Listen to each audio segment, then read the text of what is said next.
শিল্প থেকে শিক্ষা, সংস্কৃতি থেকে সমাজ ব্যবস্থা, তৃণমূল এমন একটা জায়গায় পশ্চিমবঙ্গকে রেখে গিয়েছে যা মেরামত করতেই লাগবে বহুদিন।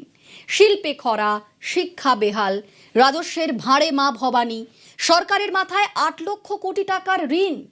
একটা দিক নয়, বাংলাকে বদলাতে বদল চাই সব ক্ষেত্রে। এই বার্তাটাই আরও একবার তুলে ধরলেন বিজেপির রাজ্য সভাপতি শ্রমিক ভট্টাচার্য।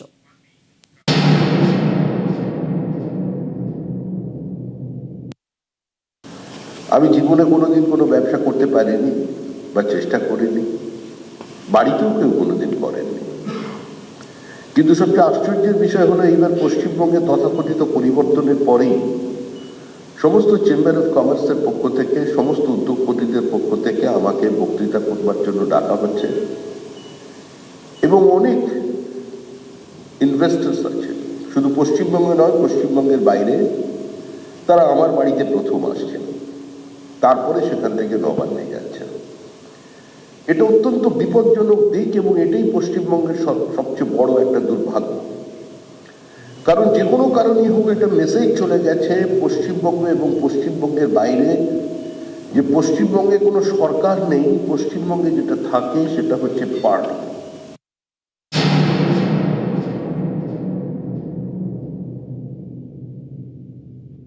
একটা রাজনৈতিক দল যদি প্রথমেই ঠিক করে নেয় যে আমার একমাত্র উদ্দেশ্যই হচ্ছে টাকা বাজার থেকে তুলে নিয়ে যাওয়া, নিজের সম্পদ বৃদ্ধি করা, মানুষের বেঁচে থাকার জন্য একটা ফ্ল্যাটের প্রয়োজন আছে কিন্তু 19টা ফ্ল্যাটের প্রয়োজন নেই, মানুষ কোনো নেতার যাতায়াতের জন্য একটা গাড়ির প্রয়োজন আছে, সেই গাড়ির তেলের জন্য টাকার প্রয়োজন আছে কিন্তু 13টা গাড়ির প্রয়োজন নেই। কোন রাজনৈতিক ব্যক্তিত্ব, কোনো এমএলএ এমপি খুব বেশি হলে স্করপিও কিংবা ইনোভা, এর বেশি উঁচুতে গাড়ি চড়ে যেতে পারেন না পশ্চিমবঙ্গে। এই রাজ্যে সেটা যাওয়া সম্ভব নয়। অন্য রাজ্যে বিএমডাব্লিউ চেপে যাওয়া যায়, মার্সিডিজ বেঞ্চ চেপে যাওয়া যায়, অডি চেপে যাওয়া যায়, পশ্চিমবঙ্গে সম্ভব নয়। পশ্চিমবঙ্গের এই মানসিকতা থাকবার পরেও তারা যে গাড়ি নিজেরা জীবনে চড়তে পারছেন না, তারপরেও নেতা গাড়ি কিনে চলেছেন। আর এই অবস্থার বাইরে এই রাজ্যকে বের করে আনার চেষ্টা হচ্ছে।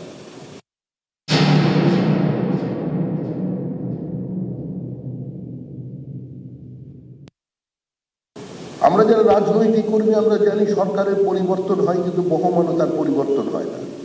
Government is a continuity. আমি যদি বলি যে গত 15 বছর ধরে যেভাবে কার্যত এফআরবিএম এর লিমিটকে ভেঙে দিয়ে 1,92,000 কোটি টাকাকে এলিভেট করে স্টেট ডেপ্টকে 8 লক্ষ কোটি টাকায় নিয়ে যাওয়া হয়েছে, এর জন্য আমি দায়ী নয়, আমার সরকার দায়ী নয়, শুভেন্দু অধিকারীর দায়িত্ব নয় এই টাকা পরিশোধ করার, তাহলে কেউ স্বীকার করবে না। তথাকথিত তৃণমূল সরকার যেটা পশ্চিমবঙ্গ রাজ্য সরকার হয়ে উঠতে পারে। আমরা বলেছিলাম আপনারা লেফট ফ্রন্ট গভর্নমেন্ট দেখেছেন, আপনারা তৃণমূল কংগ্রেস গভর্নমেন্ট দেখেছেন, now we are going to provide a government of West Bengal. আমরা পশ্চিমবঙ্গ রাজ্য সরকার তৈরি করতে চাই, বিজেপি সরকার নয়।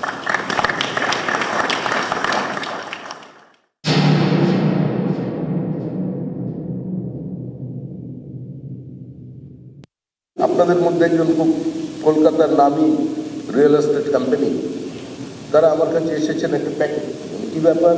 বলছেন যে না, আপনার অফিস থেকে ফোন গেছে, বলছেন যে স্যার, বলছেন যে কিছু তো পাঠালেন না, টাকা লাগবে। তো স্যার, আপনার অফিস থেকে বারবার ফোন যাচ্ছে, সেজন্য আমরাই দেখা করতে আপনার সঙ্গে এলাম যে অন্য লোক কেন থাকবে, ডাইরেক্ট আপনাকে নিয়ে যায়।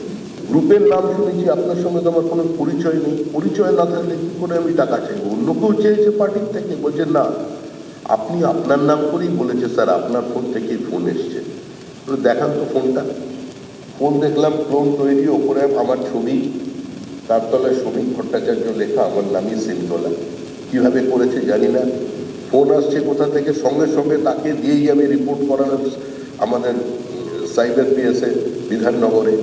বলছে ফোনগুলো আসছে জলপাইগুড়ি থেকে এবং শিলিগুড়ি থেকে।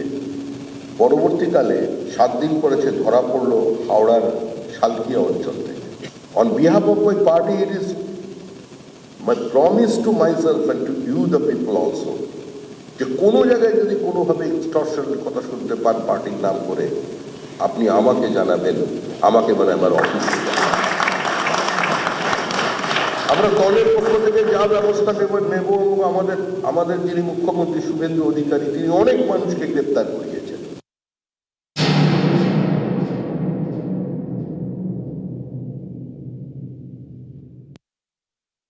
আপনারা যদি মনে করেন পশ্চিমবঙ্গ রাজ্য সরকার এই মুহূর্তে কোনো ভুল পদক্ষেপ নিচ্ছে, আপনারা যদি মনে করেন এমন কোনো পদক্ষেপ নিচ্ছে সেটা শুধুমাত্র আপনাদের স্বার্থ বিরোধী নয়, আপনাদের স্বার্থের সঙ্গে সঙ্গে আপনাদের যে বায়ার্স আছে তাদেরও স্বার্থ বিরোধী কোনো পদক্ষেপ নিচ্ছে, আপনারা চিঠি লিখে জানাবেন, প্রতিবাদ করবেন।